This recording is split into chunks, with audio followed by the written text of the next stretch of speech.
स्वागत आहे आपल्या SK कुक्स या चॅनलवर। कालपासूनच पावभाजी करायचा बेत होता, पण त्याला आज मुहूर्त लागला। सर्व भाज्या मी कुकरमध्ये शिजवून घेतल्या आहेत। बघा, चांगल्या गाळ होईपर्यंत मी ते शिट्टी काढून घेतली आहे। तोपर्यंत सर्व ताटामध्ये मी बाकीच्या सर्व शिमला मिरची, टोमॅटो वगैरे बारीक चिरून घेतले आहे आणि या स्मॅश करून घेत आहे। पावभाजीच्या स्मॅशरनेच भाज्या गाळ शिजलेल्या आहेत, त्यामुळे छानपैकी स्मॅश होत आहेत। आणि इकडे मी फोडणीसाठी कढई पण गरम करायला ठेवली आहे। यामध्ये मी जे पाणी काढून घेतलं होतं भाजीतलं तेच पुन्हा यामध्ये ॲड करून याला व्यवस्थित असं कन्सिस्टन्सी पातळ करून घेतली आहे। हे बघा, मटार, टोमॅटो, कांदा आणि शिमला मिरची मी एका ताटामध्ये सर्व जिन्नस तयार करून ठेवले आहेत। इथे मी फोडणीसाठी तेल गरम करून घेतले आहे, मोहरी घालून तडतडवून घेतली आहे। नंतर यामध्ये मी बारीक चिरलेला कांदा ॲड करून घेत आहे। हा व्यवस्थितपणे परतून घ्यायचा आहे आपल्याला इथे कांदा। नंतर यामध्ये मी लसण आणि अद्रकाची पेस्ट ॲड केलेली आहे, ती पण छानपैकी व्यवस्थित यामध्ये मिक्स होईल अशी परतवून घ्यायची आहे। कांदा आणि लसण अद्रकाची पेस्ट छानपैकी शालो फ्राय करायची आहे। यामध्ये कलर बदलेपर्यंत कांदा आपल्याला परतायचा आहे। नंतर यामध्ये बारीक चिरलेली शिमला मिर्च आणि हिरवे मटार इथे मी ॲड करून घेत आहे। ह्या दोन्ही भाज्या व्यवस्थित त्याला वाफ येईपर्यंत छान शिजवून घ्यायच्या आहेत। मटार छान मऊ होईपर्यंत यामध्ये परतवून घ्यायचे आहेत, कारण मी इथे मटार काही शिजवून घेतलेले नाही आहे, डायरेक्ट मी मटार ॲड केलेले आहेत। इथे तुम्ही लागलं तर याला पाण्यामध्ये थोडेसे उकळून शिजवून घेऊ शकतात, किंवा मग फ्रोझन मटार तुम्ही इथे वापरू शकतात। माझ्याकडे फ्रेश मटार होते, मी त्यामुळे तेच वापरले आहेत इथे। आणि यामध्ये मी आता टोमॅटो ॲड करून घेत आहे आणि टोमॅटो आणि बाकी सर्व भाज्या छान मऊ होण्यासाठी इथे मी मीठ ॲड करून घेत आहे।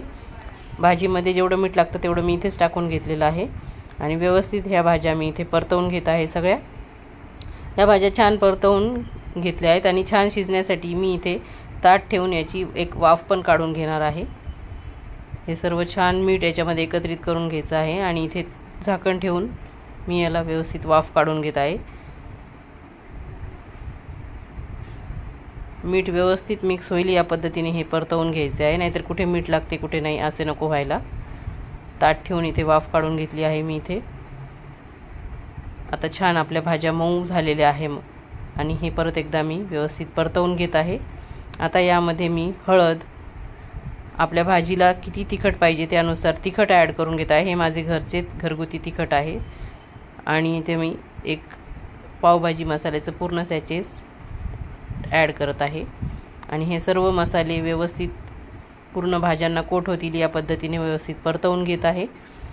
सर्व मसाला, तिखट, हळद व्यवस्थित याच्यामध्ये मिक्स करून घ्यायचा आहे आणि नंतर मी कुकरमध्ये ज्या भाज्या स्मॅश करून घेतल्या होत्या पावभाजीसाठी त्या सर्व इथे मी ॲड करून घेत आहे।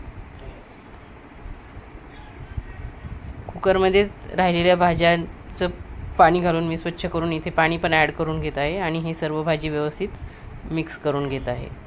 आपल्याला कशी कन्सिस्टन्सी पाहिजे त्यानुसार तुम्ही अजून पाणी ॲड करायचं असेल करू शकतात, किंवा तुम्हाला एवढंच बस असेल तर तुम्ही तेवढंच पाणी टाकू शकतात। आणि बघा, कन्सिस्टन्सी अशी आहे, कारण ही भाजी जशी जशी गरम होते तशी तशी घट्ट होत जाते। इथे व्यवस्थित हे ढवळून घ्या, म्हणजे सर्व मसाले पूर्ण भाजीला व्यवस्थित लागतील। आणि इथे छान भाजी चटचट व्हायला लागल्यावर मी इथे कोथिंबीर व्यवस्थित बारीक चिरून इथे ॲड केलेली आहे। भाजी माझी छान चटचट झाल्यानंतर मी बटरचा तुकडा टाकून पाव गरम करायला ठेवले आहे। मी जसं तुम्हाला सांगितलं होतं की कालपासूनच पावभाजीची तयारी सुरू होती, पण त्याला आज मुहूर्त लागला, त्यामुळे पाव जरा शिळे झाले आहेत आणि भाजताना थोडेसे तुटत आहेत, पण चालायचंच नाही का। शिळं जरी असलं तरी टाकून कसं द्यायचं, म्हणून आपण तर ते फेकून देणार नाहीत, खावे तर लागणारच। त्यामुळे मी इथे हे पाव गरम करून घेत आहे व्यवस्थित। थोडी भाजी इथे टाकून मी या भाजीवरती हे पाव छान गरम करून घेत आहे।